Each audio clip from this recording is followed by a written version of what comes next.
Welcome to Intuitive Seek. My name is Mary Treen, and every week I aim to bring you a grounded approach to all things intuition. Through personal stories, experiences, and practices, offering energetic reflections to help you discover, connect, and fully realize how your unique power of intuition is your own greatest teacher. Hello. Welcome. I feel like that's a good way to start. I think last week I also said welcome twice. So welcome. I hope that you're doing well. I hope that you're having a good morning or a good evening, wherever you are, and whatever day it is, and whatever time. I hope that even if you aren't doing as well as you'd like to be, that you are offering yourself that space to just feel exactly how you're feeling, to not try to change it, to just be yourself. And hopefully, if it's not as good as you would like, if you allow yourself to feel the not so good feelings, then eventually you will feel better. That's the trick. That is the trick. Or I shouldn't call it a trick. That is a secret, for sure. That it took me a while to learn, actually. To understand that a lot of our more uncomfortable emotions, it's really easy for us, and for me, I used to try to get rid of them right away, which I know that we've kind of spoken about before a little bit, but it is interesting because I have noticed this the last little while that, for instance, somebody's telling me about a time when their feelings were hurt or when they had a kind of how we would perceive like a negative reaction to something. So like anger or irritation, anything that doesn't like feel super good, right? And when they're telling me about this, it's like a knee-jerk reaction to minimize it. To say, oh, and then I got really mad, but it's because I've been overworked lately, or I haven't been getting enough sleep, and I have too much on my plate, or, I'm hormonal, or, so many reasons. And I feel that that is a really common thing. I know that I do that completely when I'm not super aware of how I'm moving through the world. I 100% will kind of bat away or explain away why I have a certain reaction to something that I find uncomfortable. Like if you get like a rush of embarrassment or like a little bit of jealousy. It's so easy for us to just push it aside, to move away from it. But when we do that, then we're just bypassing. We're just scooting around what really needs to be looked at, what's asking for us to pay attention to. And then what happens when we don't pay attention to it? Like I've mentioned many times before, it can manifest or show up in different ways that we will pay attention to it. So like physical pain or anxiety, panic, our nervous system on overload, way too exhausted, not being able to eat, having, like a clenched up stomach.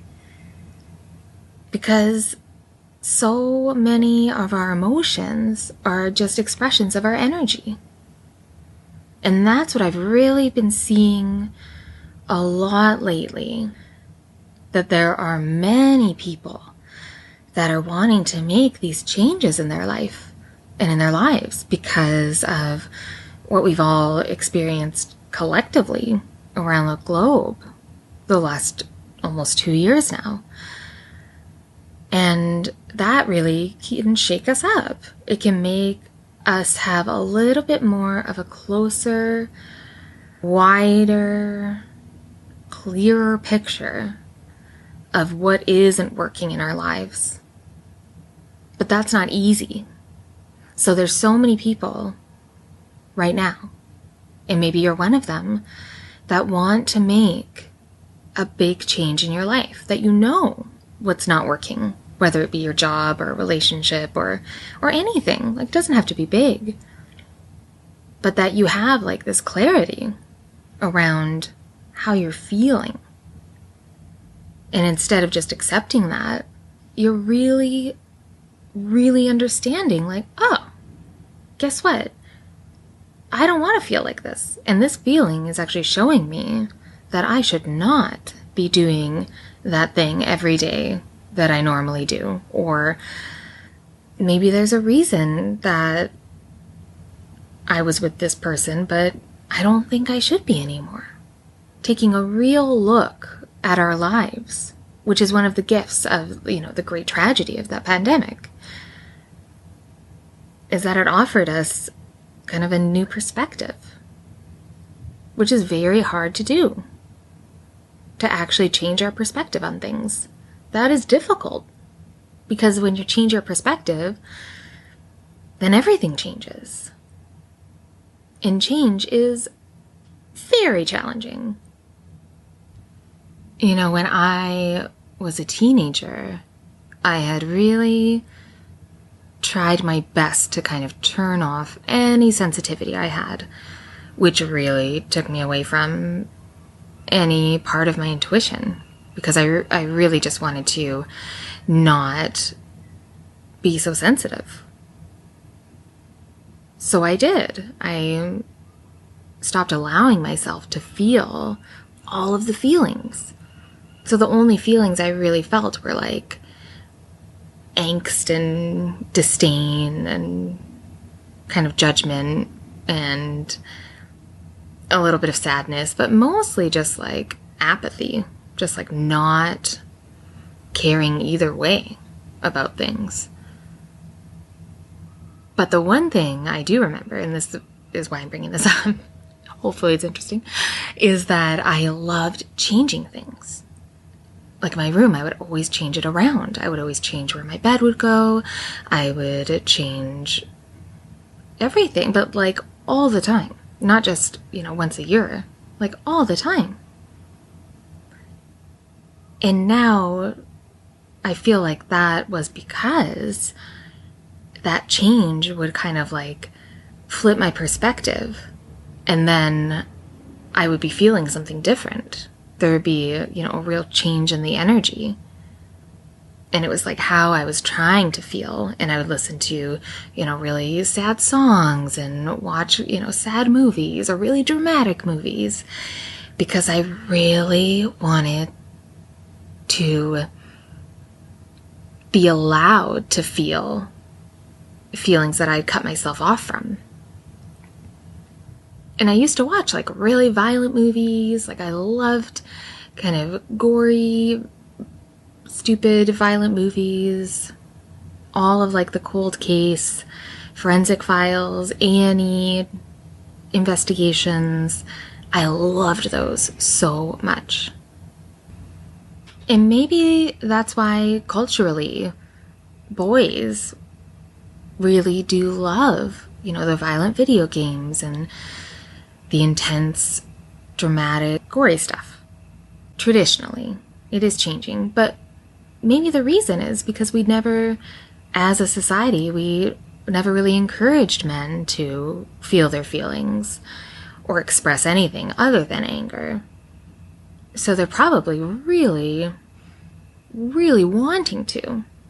Because boy babies and girl babies, they cry the same amount. But for so long, and it is changing from the friends of mine that I know that have kids, they're definitely bringing up their kids differently. But it wasn't really as socially acceptable for men to feel their feelings. And that's where I was.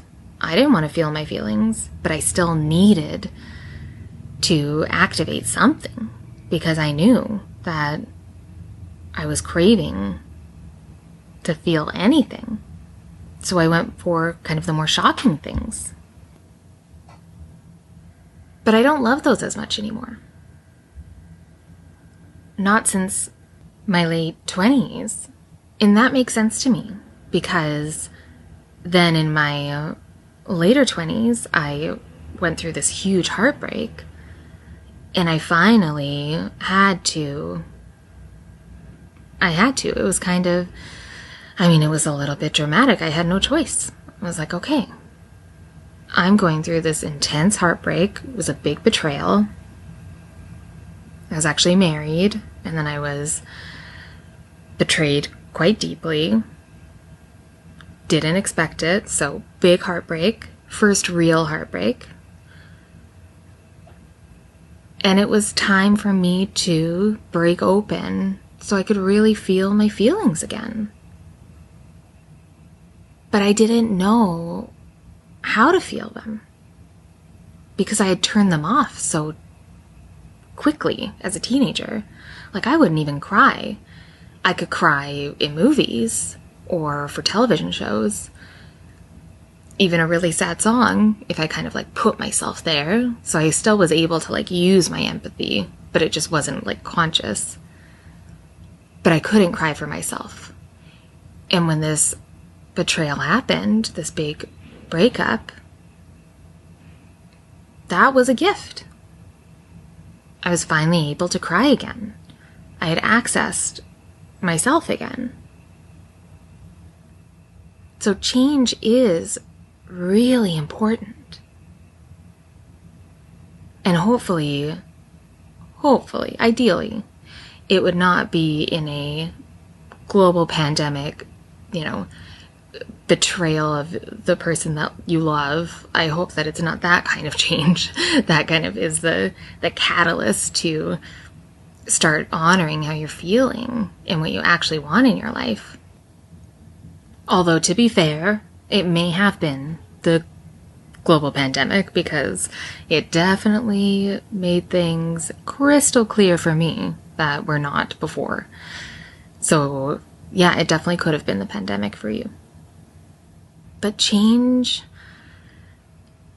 it does shake things up, which is obvious. There is like a cliche where it's, you will not verbatim, but something around of, you will not find the solution in the same place where you found the problem. I'm not sure who was the first one to quote that, but that makes so much sense. How on earth could you find the solution for something when you're looking at it in the same way? Just like I couldn't follow, embody, step into, however you want to say it, into my purpose while I was still working in my old corporate job. I couldn't magically find what I needed outside of myself in a place where it never was. But that's what I did for so many years, trying to change without shifting any of my perspective, just laterally moving through the same corporate industry.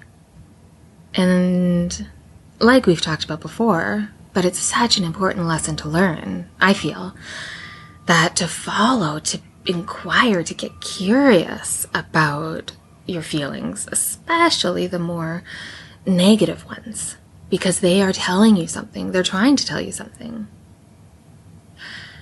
But then the flip side of that is when you get curious about them and say you're in the job that you don't enjoy and you really realize, oh, you know what? There is nothing I can do to change this. This is all me. Like, I do not fit here anymore.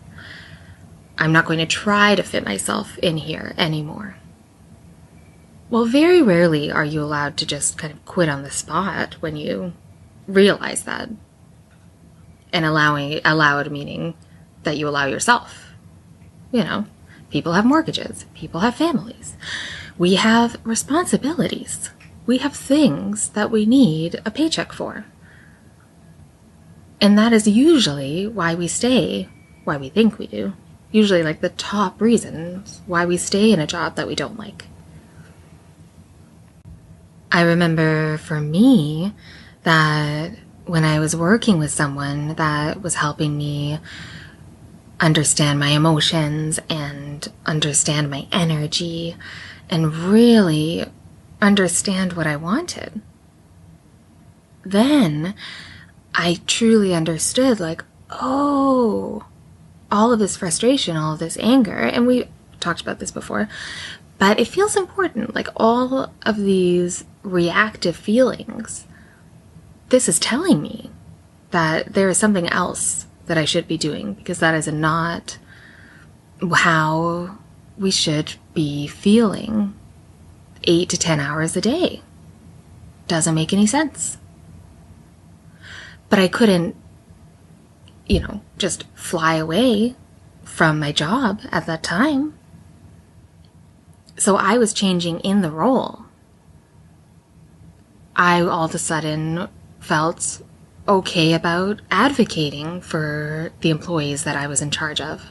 I felt okay pushing back on corporate strategies that I thought were of a disservice to the employees and the company and the people that we were serving and the customers.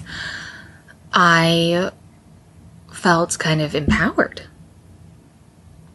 because I started to get clear about what I wanted and who I was.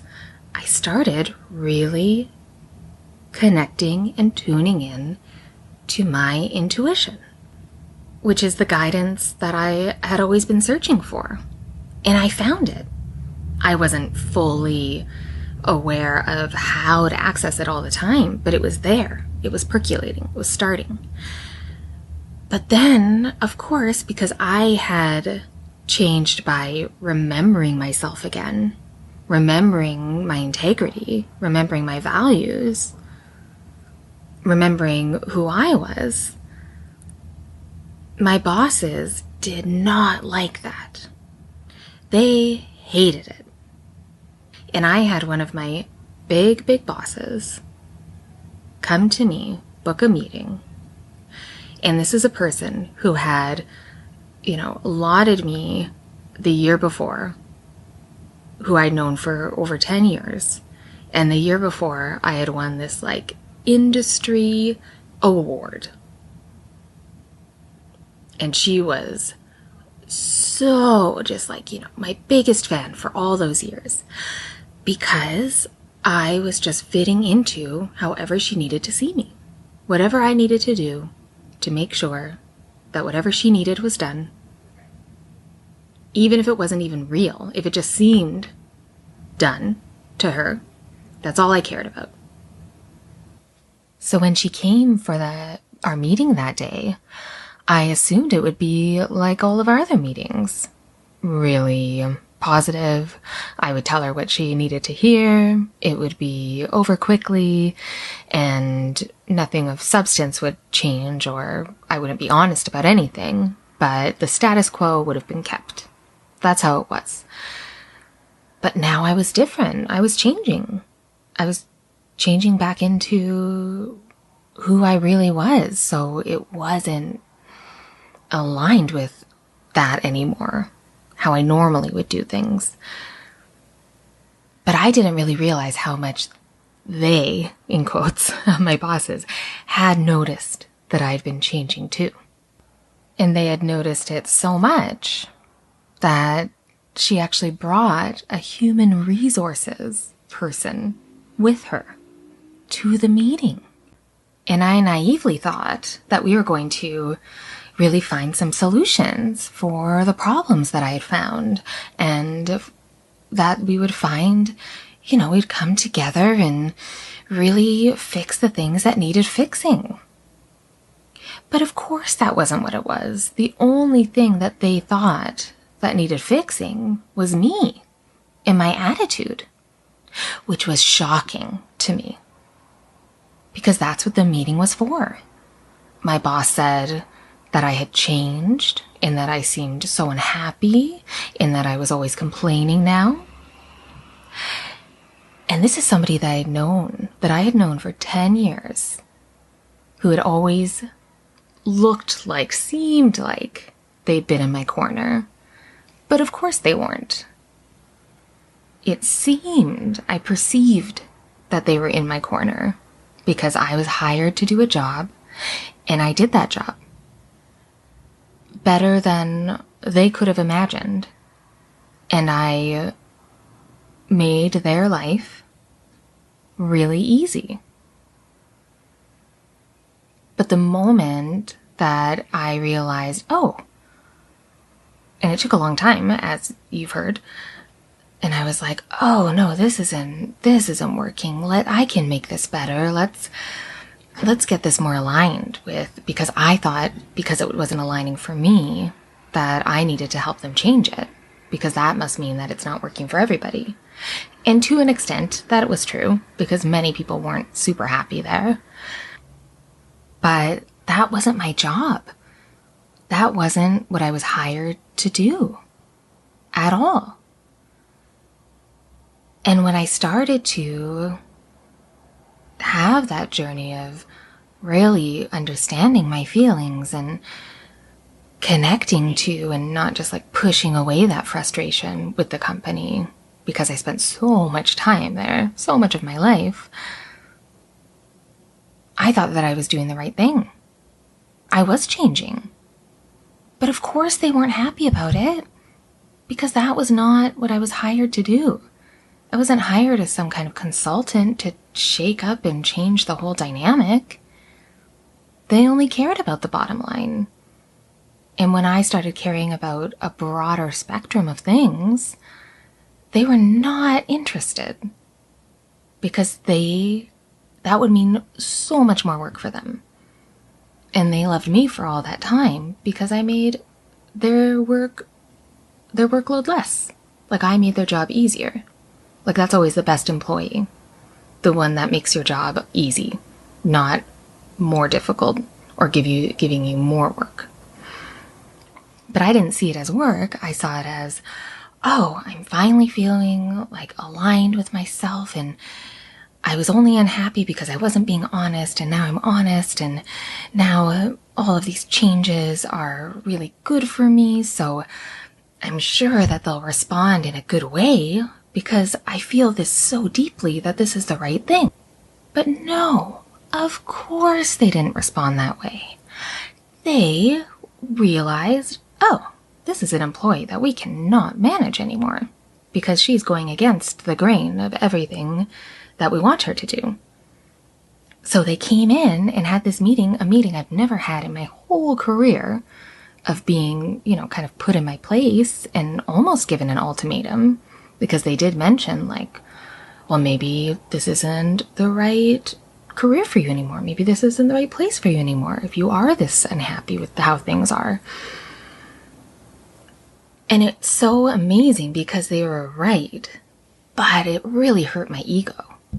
So at the time, my reaction was total hurt and confusion, and I didn't understand what was happening.